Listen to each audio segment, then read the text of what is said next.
네, 한 주를 마무리하는 금요일장입니다. 미국 증시는 경제 지표에 엇갈린 부분들 그리고 기업 실적도 마찬가지였습니다. 그렇지만 가장 주목해 볼 만한 기업, 바로 페이스북이겠죠. 세계 최대 소셜 네트워크 그룹인 페이스북이 일단 실적 발표 후에 30%에 가까운 급등세를 보였습니다. 우리 시장에서 관련주를 찾는다면 어떤 종목이 있을까요? 일단은 대표적인 기업 NHN 찾을 수 있겠죠. 분할을 앞두고 일단은 주가의 강세가 계속해서 좀 엇갈리는 흐름을 보였습니다. 특히나 모바일 광고 쪽에서의 61%나 되는 실적 성장세를 보였다고 하는데 우리 시장에서도 기대해볼 만하겠죠. NHN 최근의 움직임 일단은 29만 2천 원 오늘도 가리키고 있습니다. 4% 이상의 강세인데 분할을 앞두고 심리적인 부담감에 밀리면서 주가도 계속해서 박스권의 흥보를 보였습니다. 오늘 상승폭이 좀 두드러지는데요. 조금 더 지켜보도록 하죠. 자, 코스피 시장의 매매 동향도 살펴보도록 하겠습니다. 외국인들이 장 초반에는 매도 우위로 출발했는데요. 일단은 매수 우위로 돌아서고 있습니다. 기관들 전일에도 투신권 쪽에서의 매도가 상당히 거셌습니다. 오늘도 당 초반 투신권에서의 매도가 나오면서 400억 원 가까운 매도 우위를 기록하고 있습니다. 지수 오늘 좀 쉬어가는데요. 전일에도 소폭 하락했고 오늘도 역시 마찬가지입니다. 보합권 내에서의 등락 1909선에서의 움직임이 이어지고 있습니다. 기술주들에 대해서 자꾸 눈이 가게 되죠. 오늘은 삼성전자가 확정 실적을 발표했고 그리고 전일에 SK하이닉스가 사상 최대 실적을 발표했습니다. 상당히 좋은 실적이지만 오늘 다시 한번 매물이 쏟아지면서 1%대 하락세입니다. 2분기까지는 상당히 좋은 실적을 시장의 예상치보다는 좋은 실적을 발표할 수 있겠지만 2013년 하반기 피크를 기록할 것이다라는 전망들이 다소 시장에서는 부담 요인으로 작용하고 있는 것으로 판단이 되고 있습니다. 자, 대형 기술주들 보셨는데요. 한국전력도 실적 우려감이 일단은 있습니다. 최근에 전일에도 기관 쪽에서의 매물이 30만 주 이상으로 지금 포착이 되고 있는데요. 전일에도 1% 이상 그리고 오늘도 1.5% 하락률 기록하면서 주가 22만 8천 원대까지 다시 내려오고 있습니다. 현대중공업도 오늘은 쉬어갑니다. 주 초반만 하더라도 이 소재와 조선주들의 움직임이 상당히 좋았는데요. 자, 일단 오늘 1%가량의 하락세를 기록하고 있습니다. CLSA와 모건 스탠리를 통해서 매도세가 이어지면서 일단 좀 쉬어가는 흐름이 역력합니다. 자, 코스닥 시장으로 가보겠습니다. 코스닥 시장은 오늘 외국인들의 매수세가 눈에 띕니다. 오늘 장 초반에 코스피 시장에서 매도 우위로 출발했던 것과는 다르게 좀 적극적인 매수세인데요. 기관은 역시 55억 원 정도의 매도 우위를 기록하고 있습니다. 코스닥 시장은 이번 주 540선에서의 횡보가 계속해서 이어지고 있습니다. 크게 오르지도 않고 또 이격을 이탈하는 흐름도 아닌데요. 오늘 543선에서의 거래가 이어지고 있습니다. 주간으로 상승률을 기록할 수 있을지도 조금 더 지켜보도록 하겠습니다. 덕산하이메탈 보시겠습니다. OLED 관련주 삼성 쪽에서의 투자 감소 소식과 함께 실적에 대한 우려감이 크면서 이번 주 상당폭 낙폭이 컸습니다. 오늘 외국계 창구를 통한 매수세가 유입이 되면서 3.5% 이상 반등하고 있는데 이 반등세가 조금 더 이어질지는 지켜보도록 하죠. 남북 실무회담의 결렬 소식이 들립니다. 7차 회담이었는데 일단은 합의점을 찾지 못하면서 오늘 개성공단 관련주들의 낙폭이 크다고 보시면 되겠습니다. 시황센터였습니다. 네. 시황센터를 통해서 전반적인 상황들 우리가 쭉 정리를 해봤는데요. 이 상황에 맞춘 투자 전략 먼저 핵심 포인트부터 알아보겠습니다. 오늘 이 시간 1부는 역시 동양증권의 서동구 부장과 함께합니다. 안녕하세요. 네, 안녕하세요. 네, 삼성전자의 실적 이야기부터 해보겠습니다. 사상 최대의 실적 예상치에는 약간 부합하지는 못했는데 그런데 이런 가운데 삼성전자가 또 올해 사상 최대의 시설 투자 계획을 그렇죠. 밝혔습니다. 지난해보다 네. 약 1조 원 넘게 증가한 금액이라고 하는데 부문별로 이 투자 비중이 어느 정도까지 될지 이에 따라서 어떤 관심주에 우리가 관심을 가져야 할지 궁금한데요.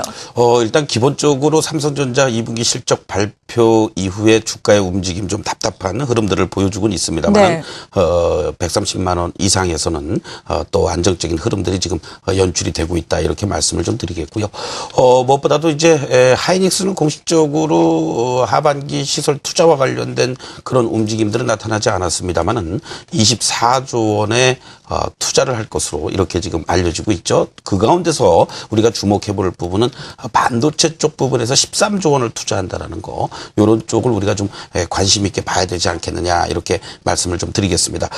스마트폰 성장의 정체 논란은 아직도 가시질 않고요. 삼성전자 3, 4분기 이 매출과 또는 영업이익 등이 감소되는 이러한 어떠한 그 전망들이 지금 나오고 있는 시점 속에서 반도체 부분의 어떤 성장의 모멘텀, 결국 올해 이렇게 투자 규모를 늘린다라는 것은 내년에 대한 기대감도 커지고 있는 이러한 모습들이 되지 않겠느냐. 이 점을 우리가 주목해 볼 필요가 있을 것 같습니다. 이러한 측면에서 본다라면은 대표적으로 이제 코스닥 쪽에서는 반도체 전공정이라든가 후공정 여러 가지 재료 이런 부분들이 있겠는데요. 그 가운데서도 유진테크를 중심으로 해서 여러분들이 솔브레인이라든가 이러한 종목들을 좀 더 관심 있게 접근해 볼 필요가 있지 않겠느냐 이렇게 말씀을 좀 드리면서 네. 유진테크의 어떤 현재 위치를 잠시 한번 일봉을 통해서 살펴보도록 하겠습니다. 전체적으로 어떤 그 상승의 흐름들이 잘 이어지다가요. 역시 유진테크도 5월 말을 고점으로 하면서 당시에 24,800원이었죠. 그런 흐름들 속에서 장중한 때는 18,000원대까지도 급락하는 이러한 모습들이 연출이 됐습니다. 아직은 상승 추세로 반전되는 흐름들이 연출되고 있지는 못합니다만은 이제 어떤 주가의 가격 조정과 기간 조정을 거치면서 수렴의 과정에 놓여져 있다라는 거죠. 이런 측면에서 본다라면은 코스닥 시장이 전반적으로 3주 연속 상승한 이후에 이번 주에 좀 숨고르게 하는 모습이 나타나고 있는데요. 오히려 다음 주의 움직임들을 염두에 두신다면 여기서부터 어떤 반등의 추가적인 흐름들이 나타날 가능성이 있다라는 것을 염두에 둔다면 유진테크 같은 종목, 코스닥의 다른 여타 종목들도 마찬가지입니다만은 저점에서의 매수 전략 가능한 그런 구간들이 아니겠느냐 이렇게 말씀을 드리겠습니다. 네. 그리고 최근 보자면 수급상으로 외국인의 순매수가 계속해서 이어지고 있습니다. 지금 거래소 시장에서도 5일 연속 이 정도면은 좀 기조가 어느 정도 변화하고 있다라고 봐도 좋을 만한 수급 상황이 들어오고 있는데 업종별로 보자면 아주 큰 폭의 순매수는 아니지만 그래도 증권 쪽으로 외국인의 매수세가 꾸준하게 들어오더라고요. 증권 같은 경우에는 최근 불황에 또 구조조정을 계속해서 그렇습니다. 가속화하고 있는데 증권 업종 앞으로 외국인의 매수에 따라서 좀 유망하게 봐도 되겠습니까? 저는 아직 아니라고 봅니다. 아직은 아니다. 네. 예. 다만 여기서 더 뭐 급락하거나 빠질 자리는 아니지 않겠느냐. 다시 말씀드린다면 어떤 새로운 성장의 모멘텀을 찾기보다는 이러한 지점 통폐합이라든가 폐쇄, 인력 구조조정 이러한 부분들이 진행이 되면서 업황의 어떤 바닥론에 대한 기대감들이 지금 살아나고 있는 것 같다라고 말씀드릴 수 있습니다. 거기에 또 우리 투자증권의 매각 등을 비롯해서 새로운 M&A라든가 그리고 또 하반기 자본시장법 시행령 개정과 관련돼서 여러 가지 어떤 모멘텀이 지금 이제 업종 자체에서는 살아나고 있다. 이것은 사실입니다만은 시장의 거래량이라든가 거래대금 전반적인 이러한 것들을 감안했을 때 아직까지도 브로커리지 수입이 상당 부분을 차지하고 있는 증권 업종이 어떤 턴어라운드 되기에는 좀 더 시간이 필요하지 않겠느냐. 말하자면은 마른 행주도 짜는 이러한 모습 속에서의 어떤 흐름들 거기에 PBR 개념으로 접근했을 때 삼성증권 정도가 뭐 1배 정도를 보여주고 있을 뿐 나머지 종목들은 대부분이 심지어는 뭐 0.4배, 5배에 있는 그러한 증권주들도 있다라는 것을 감안한 외국인들의 어떤 밸류에이션 측면에서의 저점 매수 공략이 아니겠느냐 이런 측면으로 본다라면 우리 개인 투자자 여러분들이 증권주를 접근하기에는 쉽지 않은 그런 구간이기 때문에 오히려 매매 타이밍은 한 템포 늦추는 것이 좋지 않을까 이렇게 말씀을 좀 드리겠고요. 일봉의 모습을 한번 주봉의 모습을 한번 증권 업종 보시도록 하겠습니다.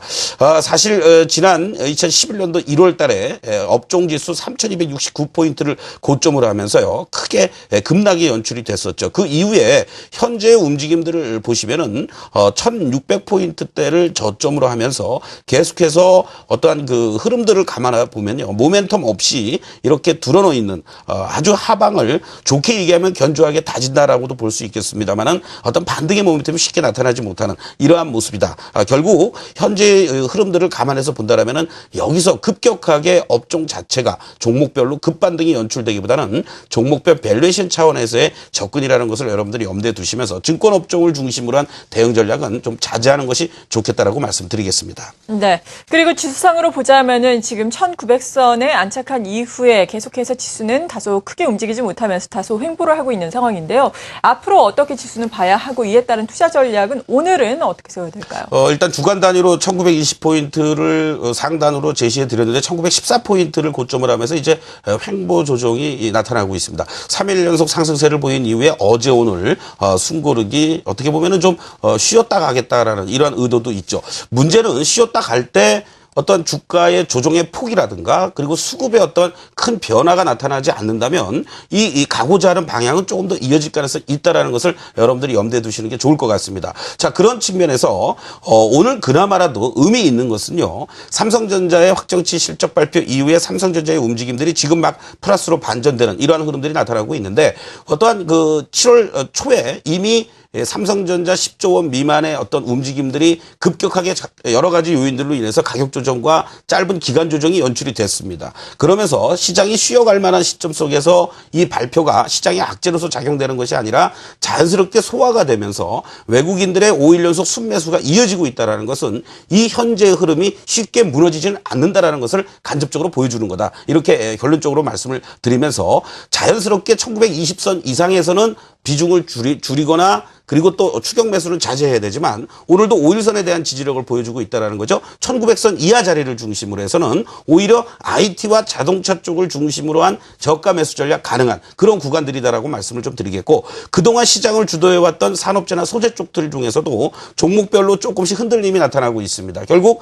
이격도 많이 벌어지고 있다는 것을 염두에 둔다면 일부는 이익 실현도 같이 병행을 해나가는 전략이 필요하지 않을까 이렇게 말씀드리겠습니다. 네, 지금 1914쪽인데 일부 이익 실현을 할 수 있는 종목이 있다면 굳이 1920에 터치하지 않더라도 차익 실현을 조금씩은 해나가는 게 좋겠다라고 투자 의견 주셨습니다. 이렇게 오늘장 핵심 포인트 짚어봤고요. 계속해서 이슈가 들어오는 대로 또 연결해 보겠습니다.